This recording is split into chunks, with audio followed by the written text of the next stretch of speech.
Hi అండి, అందరికీ నమస్కారం. అందరూ ఎలా ఉన్నారు? అందరూ బాగున్నారని అనుకుంటున్నాను. నేను కూడా చాలా బాగున్నాను అనమాట. ఆఫ్టర్ 2 to 3 మంత్స్ తర్వాత నేను వీడియో అప్లోడ్ చేస్తున్నానండి. నా ఫస్ట్ వీడియో ఏంటంటే కాలీఫ్లవర్ పచ్చడి చేశాను. సో మీ అందరితో షేర్ చేసుకోవాలనుకున్నాను. ముందుగా ప్రాసెస్లోకి వెళ్ళిపోదాం. ఫస్ట్ నేను ఒక మీడియం సైజ్ కాలీఫ్లవర్ తీసుకున్నానండి. ఇప్పుడు నేను చూపిస్తున్న విధంగా చిన్న చిన్నగా కట్ చేసుకున్నాను. పచ్చడికి ఎప్పుడైనా మరీ పెద్దగా బాగోదు, మరీ చిన్నగా బాగోదు. అందుకని ఈ మీడియం సైజులో అయితే నేను తీసుకున్నాను అనమాట. సో ఎప్పుడైనా మనకు తెలిసిందే కదా, కాలీఫ్లవర్లో పురుగులు ఉంటాయి అని వినుంటాము. అవన్నీ అవాయిడ్ చేయడానికి నేనేం చేశాను అంటే వాటర్ తీసుకొని అందులో కొంచెం సాల్ట్ వేసేసి కొంచెం బాగా వాటర్ హీట్ చేసి అందులో వీటిని 2 to 3 times వరకు వాష్ చేశాను అనమాట. సో అప్పుడు మనకు ఆ పురుగులన్నీ వెళ్ళిపోతాయి. దాని తర్వాత నేను ఒక కాటన్ క్లాత్లోకి తీసుకున్నాను. కాటన్ క్లాత్లోకి ఎందుకు తీసుకున్నాను అంటే పచ్చడి చేసేటప్పుడు ఒక్క చుక్క కూడా వాటర్ ఉండకూడదండి. ఒక్క చుక్క వాటర్ ఉన్నా కూడా పచ్చడి అనేది నిలువరాదు, చెడిపోతుంది. సో అందుకనే నేను ఒక క్లాత్ తీసుకొని ఇలా పర్చేసి ఒక 15 to 20 minutes వరకు నేను ఒక ఫ్యాన్ కింద ఉంచేసాను అనమాట. సో 15 to 20 minutes ఇలా ఫ్యాన్ కింద ఉంచేసిన తర్వాత కొంచెం అయితే వాటర్ అబ్జర్వ్ చేస్తుంది. దాని తర్వాత నేనైతే ఒక 2 plates వీటిని షిఫ్ట్ చేసేసాను. నాకేం ఐడియా వచ్చింది అని అంటే వీటిని సన్లైట్లో పెడదామని అనుకున్నాను. సో అందుకనే వీటిని ఒక 1 hour వరకు నేను సన్లైట్లో ఉంచానమాట. ఎందుకు నేను భయపడ్డానంటే నేను కూడా ఫస్ట్ టైం చేస్తున్నానండి ఈ పచ్చడి. నేనైతే రిస్క్ తీసుకోవాలనుకోలేదు. అందుకనే ఒక 2 hours నేను సన్లైట్లో పెట్టాను. సన్లైట్లో పెట్టడానికి యాక్చువల్గా నాకు 2 reasons ఉన్నాయి. ఒకటి ఏంటి అని అంటే సన్లైట్లో పెడితే వాటర్ మొత్తం అబ్జర్వ్ చేసుకుంటుంది, అంటే వాటర్ మొత్తం వెళ్ళిపోతాయి, వాటర్ ఉండవు దానికి. అండ్ సెకండ్ రీజన్ వచ్చేసి ఏంటంటే కొంచెం తినేటప్పుడు అవి కొంచెం గట్టిపడి ఉంటాయి కాబట్టి టేస్ట్ కూడా బాగుంటుంది అని. తర్వాత ఒక 1 tablespoon ఆవాలు, ఒక 1 tablespoon మెంతులు తీసుకోండి. సో వాటిని లో ఫ్లేమ్లో నేను కొంచెం అలా ఇలా వేడి చేశాను అనమాట. మరీ ఎక్కువ హై ఫ్లేమ్లో కాకుండా లో ఫ్లేమ్లో నేను తీసుకున్నాను. లో ఫ్లేమ్లో కొంచెం ఫ్రై చేసేసిన తర్వాత వీటిని మిక్సీ పట్టేయండి. దాని తర్వాత మనకు ఒక 5 lemon, ఇప్పుడు నేను చూపిస్తున్న విధంగా 5 lemon తీసుకోండి. ఈ సైజ్ లెమన్స్ అయితే ఒక 5 to 6 అయితే సరిపోతాయి అన్నమాట. తర్వాత నేను ఒక కడాయిలో ఆయిల్ తీసుకున్నాను. ఇక్కడైతే నేను ఏది క్వాంటిటీ చూపించట్లేదండి, ఎందుకంటే నేను కూడా ఫస్ట్ టైం చేస్తున్నాను. సో నేను ఈ పచ్చడి నేను చేసినప్పుడు ఇది అయితే ఇప్పుడు బాగా వచ్చింది. తర్వాత నెక్స్ట్ టైం ఎప్పుడైనా చేసినప్పుడు ఖచ్చితంగా క్వాంటిటీస్ అన్ని చూపిస్తాను అనమాట, ఎలా తీసుకున్నాను ఏంటి అని. ఇప్పుడైతే నేను ఆయిల్ ఎక్కువగా వేడి చేయలేదండి, ఎందుకంటే ఆయిల్ ఎక్కువగా వేడి చేసాము అని అంటే మనం ఇప్పుడు వేసే 15 to 20 ఆ తెల్లవాయిలు తర్వాత ఎండుమిరపకాయలు వేస్తాం కదా, అవన్నీ కొంచెం మాడిపోతాయి. యాక్చువల్గా తాలింపు పెట్టేటప్పుడు అలా కొంచెం మాడినా ఏమీ ప్రాబ్లం ఉండదు, తినచ్చు కొంచెం. బట్ కాకపోతే పచ్చళ్ళలోకి మరీ ఎక్కువ మాడిపోయి ఉంటే టేస్ట్ బాగోదు, మనకు కూడా తినబుద్ధి కాదు కాబట్టి తినాలనిపించదు. దట్ ఈస్ ద రీజన్ నేను ఎక్కువ ఆయిల్ అయితే వేడి చేయలేదు. ఒక లో ఫ్లేమ్లో మాత్రమే నేను వేడి చేశాను. లో ఫ్లేమ్లో మాత్రమే పెట్టి వీటిని కొంచెం అలా ఇలా ఫ్రై చేసేసాను అనమాట. తర్వాత సన్లైట్ నుంచి తీసుకొచ్చాను. సన్లైట్ నుంచి వచ్చిన తర్వాత ఇప్పుడు కాలీఫ్లవర్ ఇలా ఉందన్నమాట. సో చూసారు కదా, అది చూస్తుంటేనే మీకు తెలుస్తూ ఉంటుంది. నాకు తెలిసి అవి కొంచెం గట్టిపడ్డాయి. సో ఇలా దాని తర్వాత నేనైతే గ్లాస్ బౌల్లోకి తీసుకున్నాను. ఇప్పుడు నేను చూపిస్తున్న విధంగా ఒక టీ గ్లాస్ అంత కారం పొడి, అంటే టీ గ్లాసుకి ఒక ఫుల్ గ్లాసు, తర్వాత కొంచెం హాఫ్ ఒక 1/4 కప్పు తీసుకున్నాను అనమాట. 1 glass ఫుల్ తీసుకున్నాను, తర్వాత 1/4 తీసుకున్నాను కారము.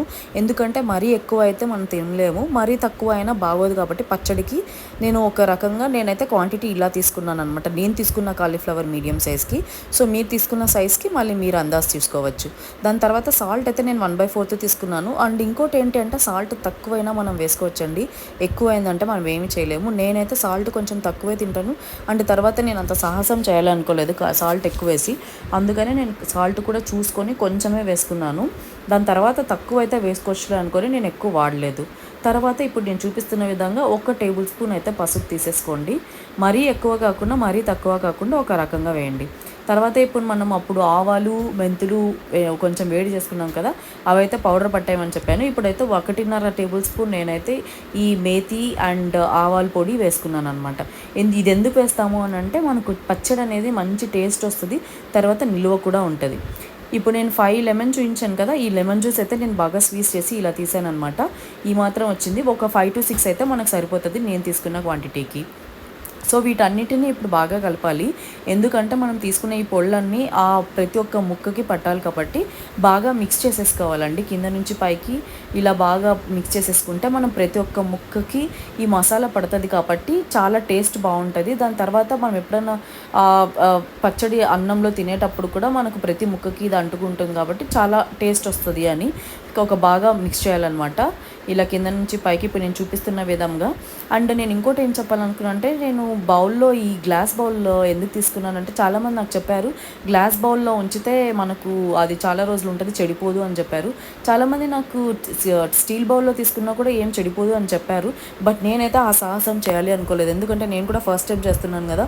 చేసి ఫస్ట్ టైం నేను ఎందుకు స్టీల్ బౌల్లో చేయాలి, అది మళ్ళీ సరిగ్గా రాకపోతే నాకు, నేను చెప్పాను కదా ఇందాక కష్టపడింది మొత్తం వృధా అయిపోతుంది అని చెప్పి, అందుకని. చూసారు కదా, ఇప్పుడు బాగా కలిపిన తర్వాత ముక్కలు, ప్రతి ఒక్క ముక్కకి ఆ మసాలా బాగా అంటుకుంది. సో ఇప్పుడు ప్రతి ఒక్క ముక్కకి అలా అంటుకున్నది కాబట్టి ఇంకా తర్వాత మనం ఆయిల్ వేసేసుకుందాం. ఇప్పుడు నేను వేడి చేశాను కదా, ఇప్పుడు చూసారు కదా ఆయిల్లో నేను లైట్ లో మీడియం ఫ్లేమ్లో తీసుకున్నందుకే ఈ తెల్లవాయలు బ్రౌనిష్ వచ్చేసాయి. నేను హైలో తీసుకోవాలంటే ఇంకా బ్లాకిష్ వచ్చేవి అని అనుకున్నాను. అందుకనే నేను చెప్పింది ఫస్ట్లోనే లో మీడియంలో పెడితే మనకైతే ఏ ప్రాబ్లము ఉండదన్నమాట. ఎందుకంటే మనం ఒక 15 to 20 minutes వెయిట్ చేయాలి కదా ఇవన్నిటిని. సో అంత లోపల ఆయిల్ వేడిలో ఉన్నప్పుడు ఇవన్నీ బ్రౌనిష్ వచ్చేస్తుంటాయి. సో ఇప్పుడు నేను ఆయిల్ వేసేసిన తర్వాత ఒక 5 to 10 minutes అలా కొంచెం బాగా కలిపాలన్నమాట. అండ్ ఎప్పుడైనా పచ్చడి ఇలా మిక్స్ చేసేసిన తర్వాత 24 hours మనం దాన్ని అసలు కదిలించకూడదండి. 24 hours వరకు దాన్ని అసలు టచ్ చేయకూడదు. సో నేనైతే నాకు తెలిసి నేను ఒక ఆఫ్టర్నూన్ అలా ఆఫ్టర్నూన్ పెట్టిన తర్వాత నెక్స్ట్ డే ఆఫ్టర్నూన్ వరకు నేనైతే అలానే ఉంచేసాను అనమాట. నేను టచ్ కూడా చేయలేదు. అందులోనూ నాకు కొంచెం భయంగా ఉండింది. ఫస్ట్ టైం పచ్చడి చేశాను, నా లైఫ్లోనే ఫస్ట్ టైం పచ్చడి ఇలా ట్రై చేశాను. నేను ఎప్పుడు పచ్చళ్ళు పెట్టలేదు. సో నేనైతే ఇప్పుడు చూసారు కదా బాగా కలిపేసేసిన తర్వాత ఇలా వచ్చింది. దీనిపైన అయితే మీరు క్లాత్ పెట్టాలనుకుంటే క్లాత్ క్లోజ్ చేయొచ్చు, లేదంటే ప్లేట్ క్లోజ్ చేయొచ్చు, అసలు గాలి ఆడకుండా. నెక్స్ట్ డే ఆఫ్టర్ 24 hours తర్వాత నేనైతే ఓపెన్ చేసి చూసాను అనమాట. ఇలా ఉంది. టేస్ట్ మాత్రం అదిరిపోయిందండి, చాలా అంటే చాలా బాగా కుదిరింది టేస్ట్. సో నెక్స్ట్ టైం ఎప్పుడైనా చేసినప్పుడు ఖచ్చితంగా నేనైతే క్వాంటిటీస్ అవన్నీ చూపిస్తాను. అండ్ నాకు తెలిసి మీకు ఈ వీడియో బాగా నచ్చింది అని అనుకుంటున్నాను. మీరు కూడా ట్రై చేయండి ఇంట్లో. It is very simple process.